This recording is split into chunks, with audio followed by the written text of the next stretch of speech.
Hey, welcome back, kids. Let's jump right back into it and not waste any time.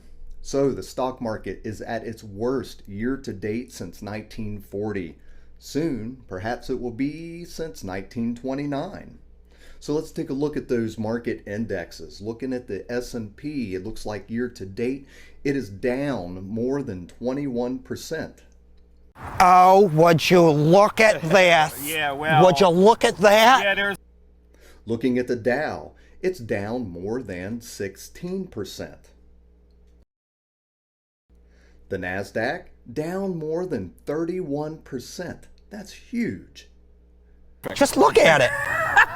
Just look at it. Yeah, well- What the heck is that? And the Russell looks like it is down more than 24%. roll it. Would you and just yank look out. at it? Yeah, it's sad. It's the only market. I mean, in the just car. look at it. Yeah. I mean, just get a look at that. And then jumping over to the inflation rates and the economy itself, you have to look at the fact that the twisted government data sets are made to make everything look better than they are and to create a lot of margin of error. But it can't cover it all up anymore. It can't hide the reality of it.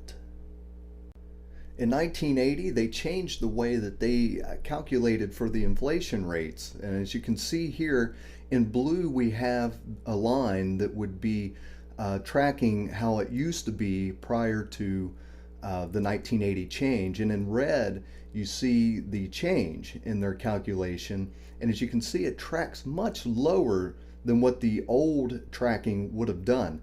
And at today's current rates, if we were using the old method that they were using, which a lot of people really vow that it was a much more accurate calculation, you can see that we're at 17% versus that 8.6 that they had just turned out.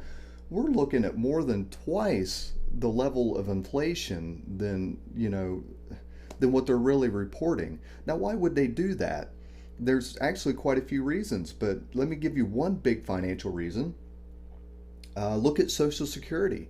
They have to adjust Social Security payments according to their inflation rates. So it's in their best interest to keep that lower so they don't have to hand out as much money on the Social Security checks. And they get to keep that money and appropriate it to other areas that they want to appropriate it to. And once again, if you think about if inflation is allowed to keep going up and it's actually up higher, is there more tax gained that's brought into, as revenue for the government agencies? And, you really got to ask yourself these types of questions. So if they're skirting data on the inflation calculations, could they possibly be skirting information on the condition of the economy as we are currently sitting? Look, here's where we are. We have the fastest growing economy in the world. The world. The world. Look, if you say something enough times, maybe people will believe it. Doesn't really matter where the data is coming from. But let's just look at some of it. Robinhood laying off 9% of full-time employees.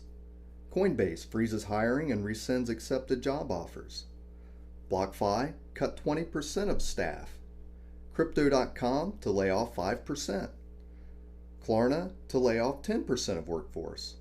PayPal's cutting staff. Netflix, massive layoffs. Carvana fired 2,500 employees. Sonder laid off 1/5 of its office employees. OneTrust is cutting 950 jobs. Stitch Fix lays off 15% of their salary workers.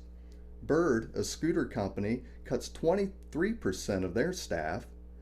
Desktop Metals, a 3D printing systems company, is laying off about 12% of their workforce. Deep Instinct, a cybersecurity company, they're doing layoffs, due to the tech sector layoffs, basically. Tesla, they paused hiring, cutting 10% of their salary employees because Elon is worried about the economy. Wells Fargo and startups like Better laying off thousands.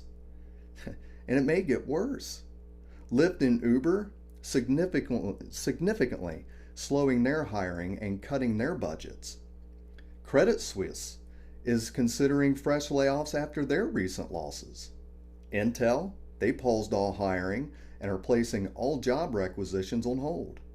Meta, formerly Facebook, they're implementing hiring freezes. Look, the list goes on and on and on. And the truth of the matter is, this is all signs of a contraction in the economic activity. While this list doesn't look like the backbone, it is connected to the corpse and has a lot of meaning. It's looking like businesses aren't going to want to invest in this economy. Not enough consumer demand, that's what they're saying. And this is before the blunt of the impact from the Federal Reserve tightening has even occurred. And think about this, consumers are already dipping into what savings they have and using their debt access that they have. This is contraction. It's literally like the ship is taking on water before it even has a hole in it.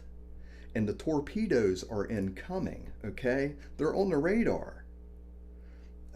Labor costs are up, commodity prices are up, and the Federal Reserve hasn't even really started tightening yet. Think about that. So I'm going to wrap it up right there.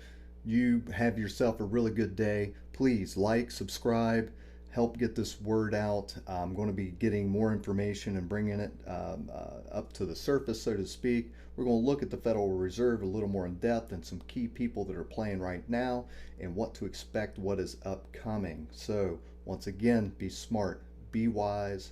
I love you. Have a good day.